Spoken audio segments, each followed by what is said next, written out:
Hey guys, welcome back to another videos. तो आज Naruto का इस ड्राइंग को मैं फाइनली कलर करने वाला हूँ एंड मैंने इसका फर्स्ट पार्ट जो मैंने इसका आउटलाइन बनाया था वो आपको यहाँ दिख सकता है और इस वीडियो का लिंक मैंने डिस्क्रिप्शन में दे दिया है ऑलरेडी, आप जाके वहाँ से वॉच कर सकते हैं। तो कैसे मैं बनाता हूँ ये ड्राइंग वो वीडियो आपके आगे देखने के लिए मिल जाएगा। तो चलिए वीडियो को स्टार्ट करते हैं।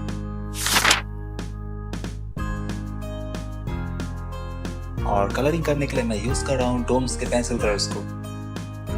तो सबसे पहले हम पेंसिल कलर्स को अच्छे से शार्पन कर लेंगे और ये रहा हमारा रेफरेंस फोटो जिसको कि मैं देख देख के कलरिंग करूंगा अपने ड्राइंग में। तो जितने भी एरियाज में आप देख रहे होंगे कुछ एरियाज में मैंने पेंसिल से ज़्यादा डार्क किया था उसको मैं इरेजर से उन पार्ट्स को इरेज कर दूंगा।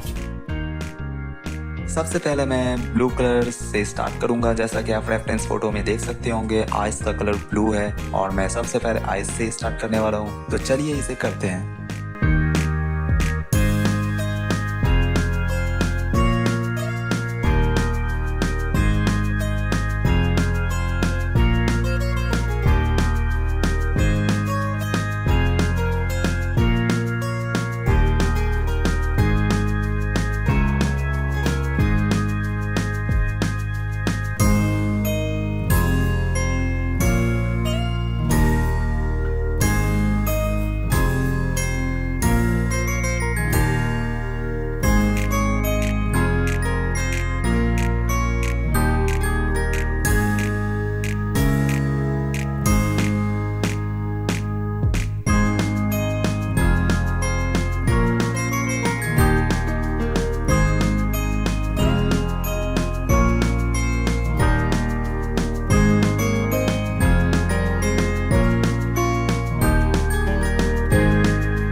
एंड हेयर के जितने ही पोर्शन है मैं उसमें ब्रश पेन से कलरिंग करूंगा जो कि मैं यूज़ कर रहा हूँ डोम्स ब्रश पेन का, और इससे हमारा टाइम भी बहुत ज़्यादा बच सकता है।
फाइनली गाइस हमारा नारुतो का इस ड्राइंग को मैंने कलर कर लिया है और कैसा लग रहा है ये वो आप कमेंट बॉक्स में बता सकते हैं। मुझे तो ये बहुत ज्यादा अच्छा लग रहा है एंड आई होप आप सबको भी अच्छा लगे। अगर आप सबको अच्छा लगा ये ड्राइंग तो लाइक कीजिए, शेयर कीजिए और जो चैनल पे न्यू यूजर्स इस चैनल को वॉच कर रहे हैं तो वो चैनल को सब्सक्राइब कीजिए। तो मिलते हैं एक नई आर्ट वर्क के साथ एक नई वीडियो में, तब तक के लिए बाय।